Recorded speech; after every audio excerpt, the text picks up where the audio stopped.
Hello everyone, welcome back to Classic Spin. Thank you for tuning in. Today we are looking at the reflections of A.E. Byrne on the Council of Nicaea. In this section, Byrne talks a lot about the Anglican position on councils. He also takes a rather hopeful note about certain characters like Athanasius, who he portrays as being surrounded by enemies and alone in the truth. Byrne asserts that they had friends everywhere, even if it didn't seem like it. In this section also, Byrne sets up Hilary of Poitiers, who he is going to continue to talk about in the next part. So, also, as a bit of a disclaimer, there are some loud lightning crashes in this video from the storm in Minecraft that is happening. I just want you to be aware of it. Thank you for tuning in. I'll get the audiobook playing now. The conclusion which historical research constrains us to form about the Council of Nicaea is not at first sight satisfactory. We cannot look at it through rose-colored spectacles and call it without qualification a holy synod. It is part of the reproach which Christ bids us bear that we cannot claim that his church has ever been in the ideal sense of the word holy. It is the perennial paradox of our condition in this world that we are what we are to be. The greatest saints are the most penitent of sinners. When St. Paul called on the sin-stained Corinthians to respond to their vocation as saints, he was echoing the divine words, "Be ye holy, for I am holy." The splendor of the vision of holiness gleamed brightly before the eyes of the church of the first days. Through the era of the great persecutions it was never forgotten. The controversies which raged over the proper treatment of those who had lapsed, which led to the schisms of Novatianism, Donatism, and Meletianism, were all concerned with the preservation of this most precious jewel of our heritage, the ideal of holy living, of holy orders, of holy sacraments. As the deacon proclaimed in the primitive liturgy, holy things for holy people. The Lord's parable of the tares sown among the wheat is one of his most wonderful prophecies. His injunction, "Let both grow together until the harvest," was too often forgotten. But he knew what was in man, and the perils that beset the corporate life of every group of Christians through the centuries. He left his witnesses in the world to make their way east and west and north and south, and in every group, as St. Paul puts it, it is the leaven that leaveneth the lump. The truly saintly souls pass on the flaming torch of zeal in his service that can renounce the world as well as the flesh and make new ventures of faith. And the secret is ever the presence of the Holy Spirit, who brings the power from on high that enables and transfigures character. These thoughts find manifold illustration in the checkered story of the Council of Nicaea.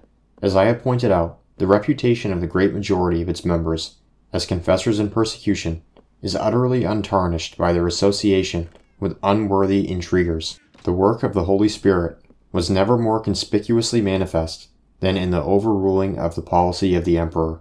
The actual shaping of the creed put forth as a standard of doctrine was the work of true believers. Whatever the mind of Constantine may have been about the homoousios, the final result of inserting it in the selection, subsequently quoted in the revised Creed of Jerusalem, which the Council of Chalcedon raised to ecumenical rank, was to vindicate faith in the eternal sonship of Christ, laying emphasis on the truth of his Godhead, as against all attempts to rationalize the supreme mystery. Lord Balfour's well-known words are the conclusion of a mind highly trained in philosophical studies. The Church held that all such explanations or partial explanations inflicted irremediable impoverishment on the idea of the Godhead, which was essentially involved in the Christian revelation.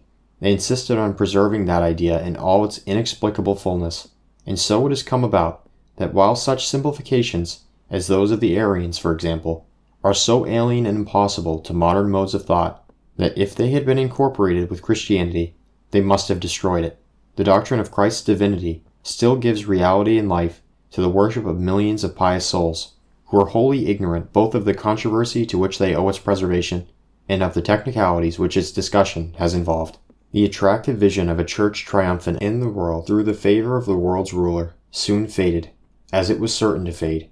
We can see that it led to worldliness, and the spirit of worldliness could only aggravate the troubles from which the church must always suffer, internal discords between men of different temperaments. Constantine's appeal for concord and forgiveness of injuries were patriotic as the appeals of a man who, as Saberg says, had religiosity but not religion. It is easy for a man of that type, in any age, to criticize.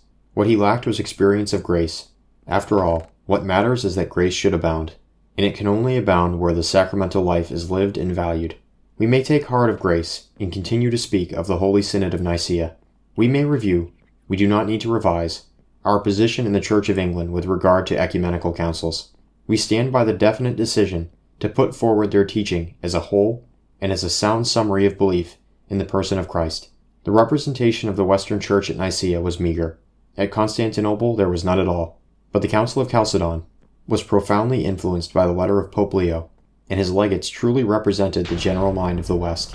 Of councils generally, let us be bold and say frankly that we are ashamed at the sorry figure which the Church has often exhibited at great crises, when we wish that all our representatives should say and do nothing against the truth. We cannot command perfection in our church assemblies. From Nicaea onwards, leaders have been led astray by false motives, and the infallibility of councils, so earnestly desired by many minds, is an idle dream, and yet we are not mocked by vain delusions. In Archbishop Benson's words, life corrects the error of thought. When councils err, the common mind of the great body of the faithful is taught by representative theologians to reject. When councils make right decisions, the good seed is sown in the minds of men for fruition in future days and years.